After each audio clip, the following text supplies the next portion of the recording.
woken up from that slumber. 106 points up in the green for the Nifty. In fact, the futures are knocking down on 26,400. So it seems like we're once again at least making an attempt to claw back to that all-time record high of last year. It's REC PFC, it's Bosch, it's Hero MotoCorp, Nalco, Coal India. That's your top mover today. And then, of course, defense names continue to hold out well. There's BEL higher by about 1.6% as we speak. But as we wind down on the show today, here's another voice in on the outlook for the year ahead. BlackRock Investment Institute's Vivek Paul says global mega forces will continue to drive markets, but with greater stability ahead. Here are a slice of his chat with us. 2025 was a remarkable year, and I think some of the things that we saw in 2025 will continue to be a feature in 2026, but the magnitude may be different. So what do I mean by that? I mean that 2025 was a year where really we saw these global mega forces transform the global economy. Right. So it was less of a story about sort of traditional cyclical drivers. It was more of a story about structural dynamics that are changing the global ecosystem, which have implications for America, for Europe, and of course, for India. So you've highlighted some of them already. The idea of the geopolitical backdrop kind of rewiring fundamentally. What does that mean in terms of 2026? Now, our view would be that there's likely to be greater stability in 2026 relative to 2025, and that is probably a force for positive in terms of the region in India. You also talked about the idea of the rates path and the uncertainty around that. And that's one thing I think will continue to matter in terms of 2026.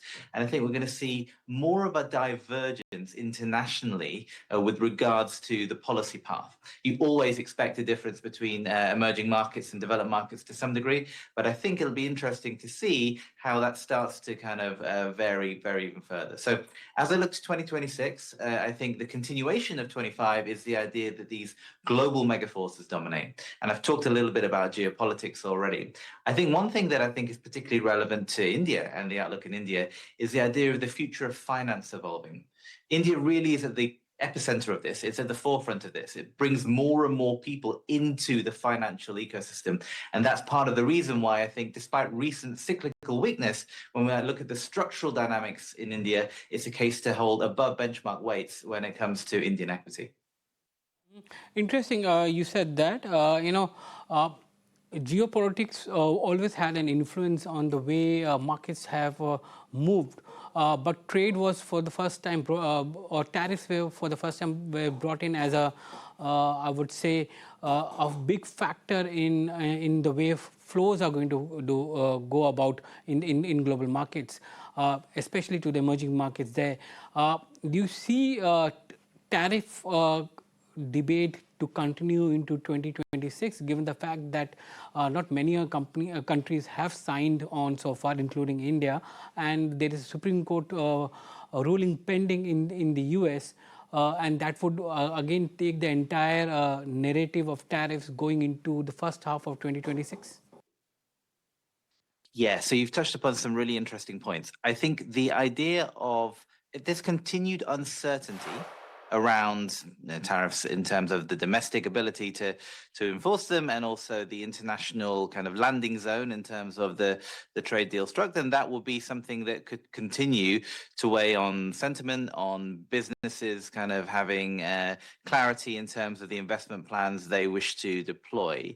I think the base case would be that we have greater certainty. I remember actually when we kind of look back on April of 2025, I think with the benefit of hindsight, maybe that was peak uncertainty globally.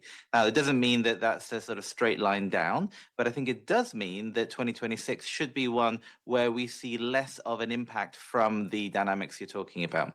So, as you say, we don't have exact clarity as to when certain trade deals get signed, but the expectation and the noise that we're hearing, I guess, is that that would be a sooner rather than later thing. And the more that markets feel reassured that that's the case, the more markets feel reassured that, whatever disruption that has caused in the past is kind of a in the rear view mirror thing, the more ability for the domestic economy to regrow and to kind of buck the cyclical recent downturn that it's seen. So I think in summary, yes, the thing to watch out for if we're thinking about risks to the kind of core view would be that there's a continuation and elongation of some of the uncertainty we've seen.